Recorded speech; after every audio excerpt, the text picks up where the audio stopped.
Hello and welcome to the Path of Consorts. I'm Taki'h. I'm Timo. And one of the comments that I've gotten is, what do you mean you guys don't fight? Either, oh yeah, because you're perfect and so people put us on some kind of pedestal, or you're so advanced, or that it's not true.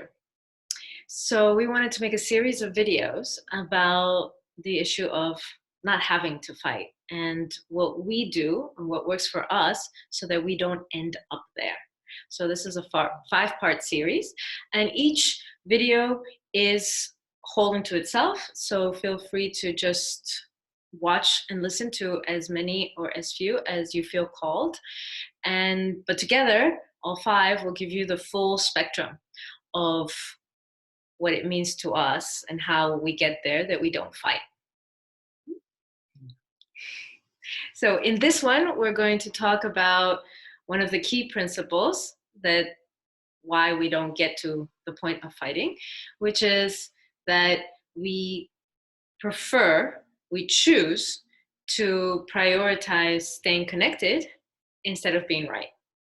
So this is one of the key elements that if I'm going to focus on who's right and wrong, even if in my mind I'm like, yeah, there's clearly a right and wrong. If I'm going to focus on that, then I'm feeding my ego. By default, I'm feeding the I instead of the we. And I'm feeding the need to be right over everything else, over staying connected, over love, over the other's feelings possibly.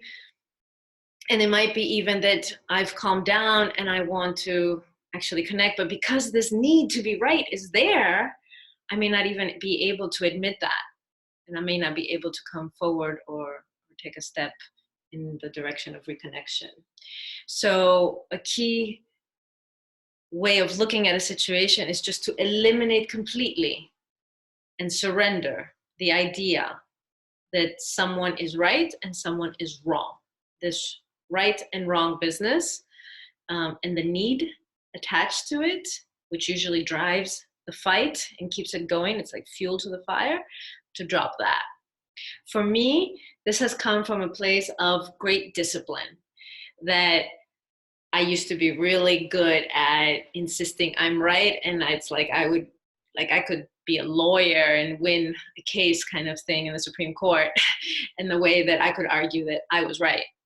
And so I learned how to let go of that. And it took great discipline for me to hold myself back, to drop it, to not get attached to it, to not even think in those terms.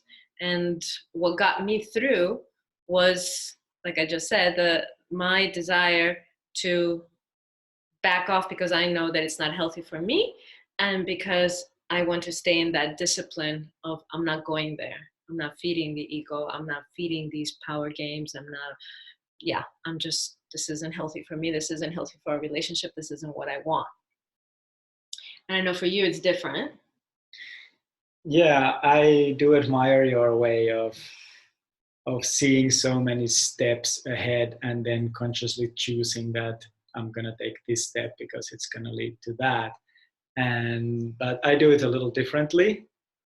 For me, it's just, yes, I do feel that there's moments where I feel that she's too harsh or she's like coming on too strong, and it feels that's wrong. And I get that feeling, but I choose not from a place of I'm knowing where I'm going, but from a place of feeling that this feels off, that I'm not gonna go there, and because I value the connection much more.